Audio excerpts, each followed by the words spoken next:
course, we've got our fake power line strung across here. Folks have asked about that. Makes a huge difference. The doves always love to come into the field and pitch and sit on that power line. Look at here. A fully formed head on the ground. Clearly, something has burrowed up in this thing.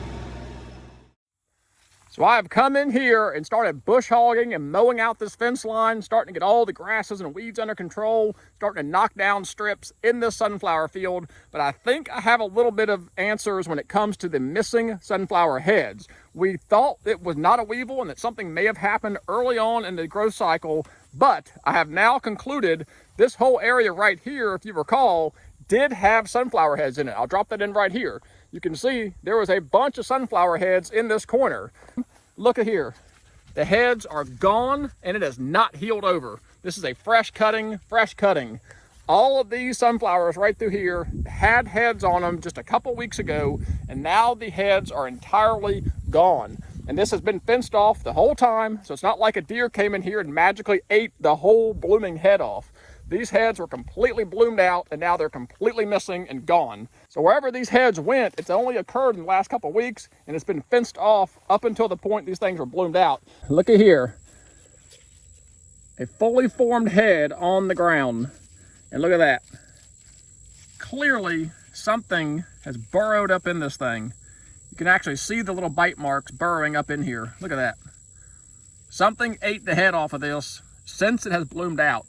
I'd bet every dollar I have it was a weevil. Somebody else, a bunch of people actually have agreed with me. They think it's weevils.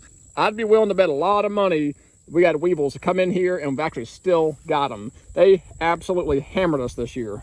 So drop a comment. That's where I'm at with it. I'm pretty sure it's been predation throughout the process. I think something got us early on. I think things have been eating us during the process. And right here at the end where I know we had fully bloomed out sunflowers, those heads are missing too. So that tells you there is some predation in here. We just got to figure out what it is. I'm putting my money on a weevil, but drop a comment down below and tell me what you think based on everything I've told you. Dove pitching off into the trees back there. I ran a bunch of doves out of here. I was out here mowing the millet field. If you caught that video, we were prepping the millet field here 3 weeks out from the opener. We had sprayed to kill off a lot of the volunteer grasses and foxtail. Now we have mowed it, and the plan is to burn that field. So go back and watch that video if you haven't, and definitely be on the lookout for the fire burning video. That video is going to be epic. It's always so much fun, and this year we're going to have drones in the air. But we are in the sunflower field, checking on things. Doves are being kicked out of here as well. There is seed on the ground in here. The doves have been in here eaten. There are seeds in here. So we do have a sunflower field. It's just pretty pathetic compared to years past. But it's not just the sunflowers they're eating. We had a lot of volunteer brown top millet come back in here from last year's millet planting. You can actually see the detritus where it's really browned out here. And look at all the rabbit poop. So rabbits could have got us too. So we got a bunch of brown top millet in here. Got a bunch of barnyard grass starting to dry out.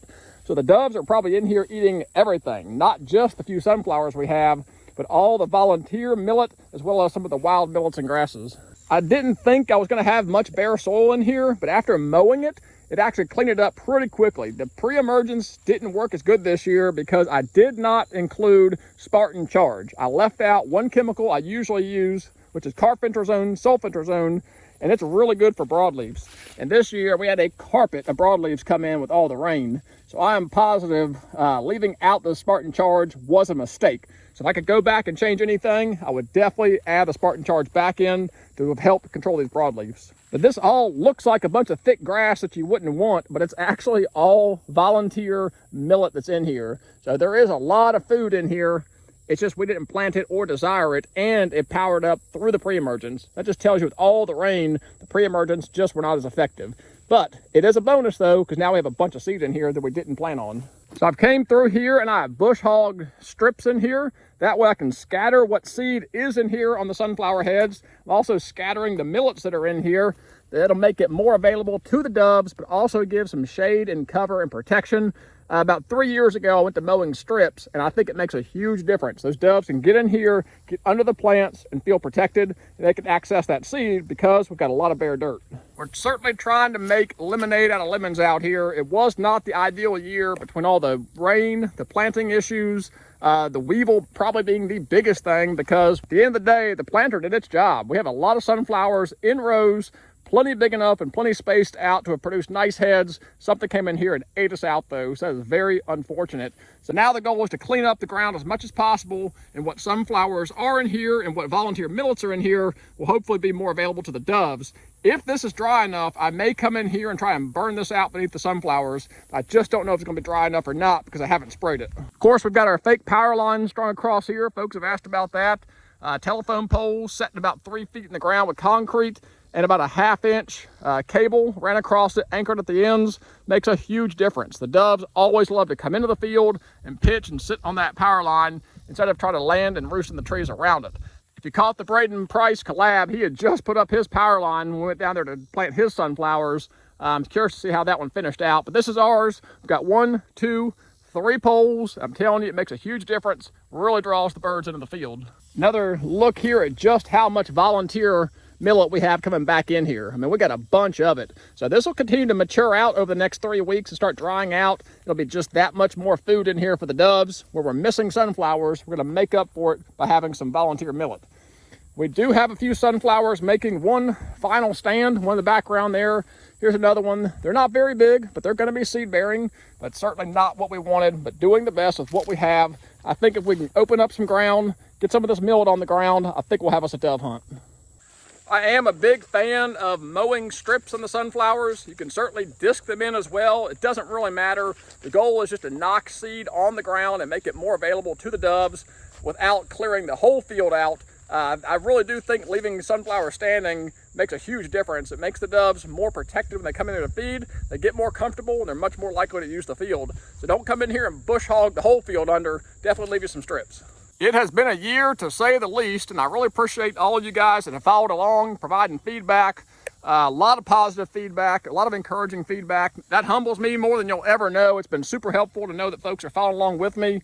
A lot of trial and error. I did not anticipate all the rain. You don't anticipate predation, weevils coming in here. So many elements and factors out of our control. You really have to do the best you can with what you've got. At the end of the day, it doesn't have to be perfect. It's a dove field. As long as you got some seed on the ground, some bare soil, you should have you a dove hunt. And I'll remind you, if you haven't subscribed, please consider doing so. We're trying to get to 10,000 before the end of this year. That will be a huge milestone for the channel. This is year 5 of doing this, trying to get you guys content, real, relatable. I don't always get it right, but I try to be honest and transparent with you.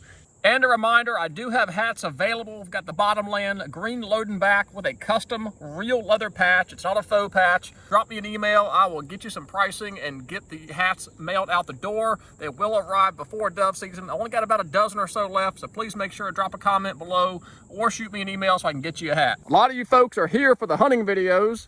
But this is a huge piece of what makes the hunting successful, is all the work and all the habitat, and I think most of you know that.